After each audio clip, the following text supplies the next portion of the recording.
It's alright. Hush.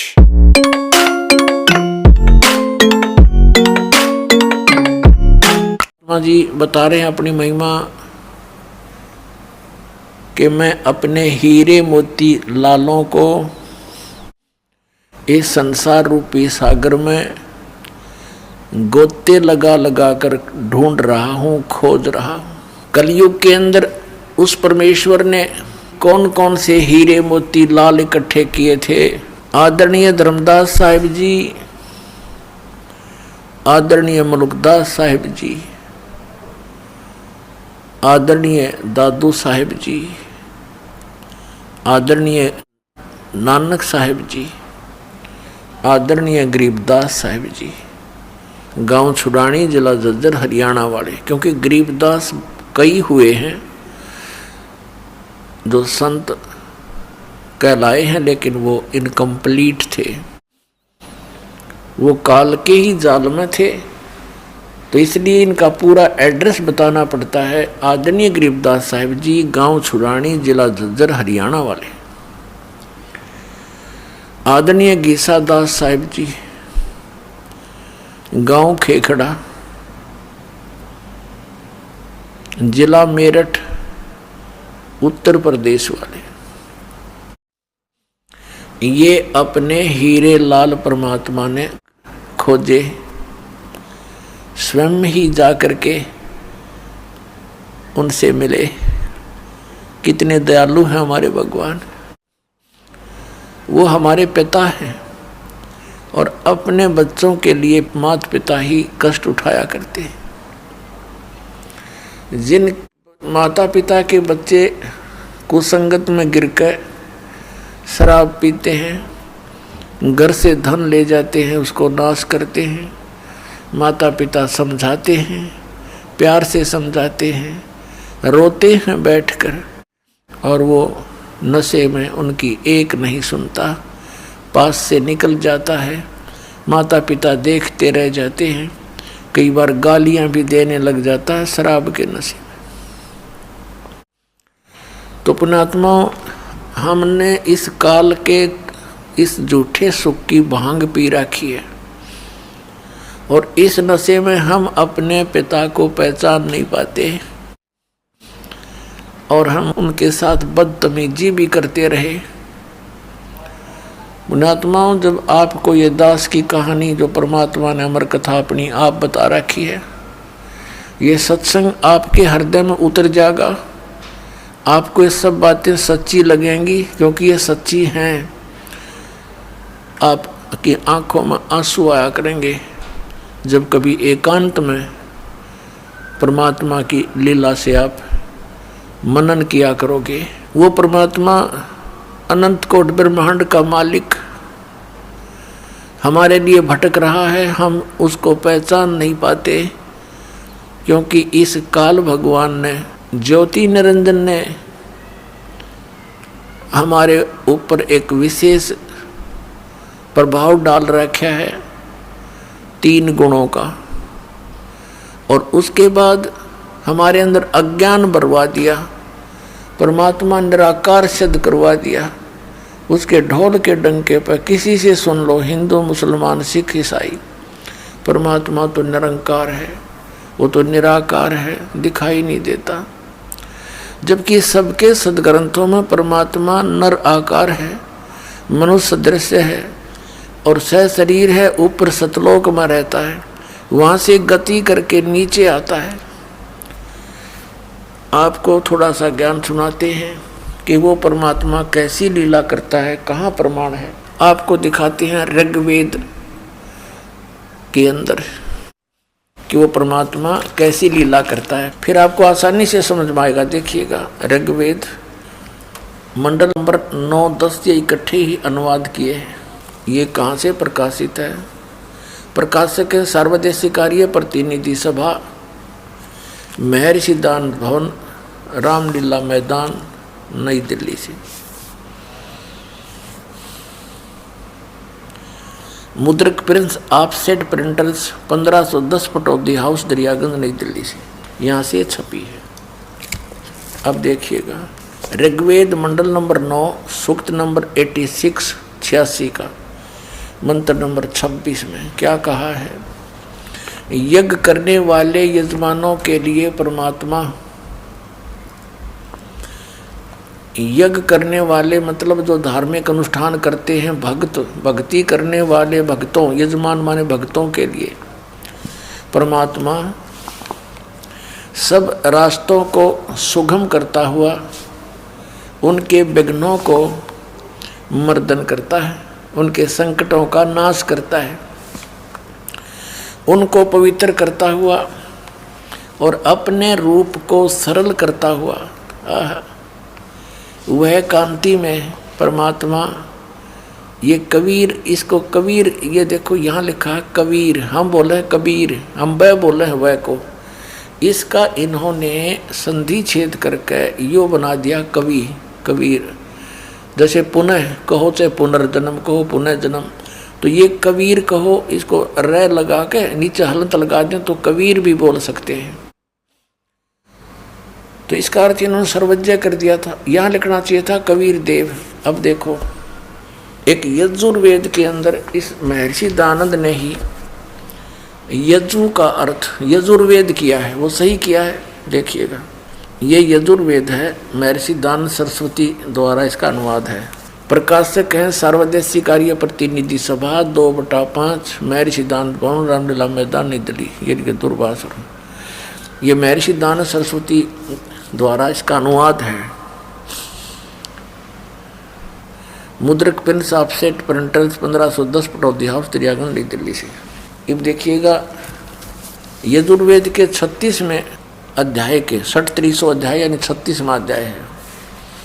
इसके प्रथम मंत्र में रेचम वाचम परपदे मनो यजु परपदे, अब ये यजु शब्द है और यहाँ देखिएगा इसका अनुवाद करते हुए महर्षि दयानंद ने यजु का अर्थ यजुर्वेद कर दिया। बिल्कुल सही है। यदि इसके स्थान पर यहाँ अर्थ कर देता यजु माने पूजा करने की स्तुति, तो ये महिमा यजुर्वेद की है। यजु के और भी बहुत से अर्थ होते हैं, तो यजुर्वेद ना लिख कर यदि यहाँ पर वो अन्य अर्थ कर देता तो कैसे समझ दे कि यजुर्वेद के बारे में कहा गया है।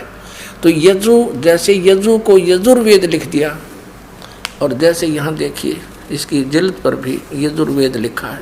ये पुस्तक यजुर्वेद है, और जहाँ पर ये ओनली यजु लिखा है तो भी ये यजुर्वेद ही जाना जाता है, यजुर्वेद की महिमा है। ठीक है, अब हम लेते हैं उसी ऋग्वेद को, यजुर्वेद रख दिया।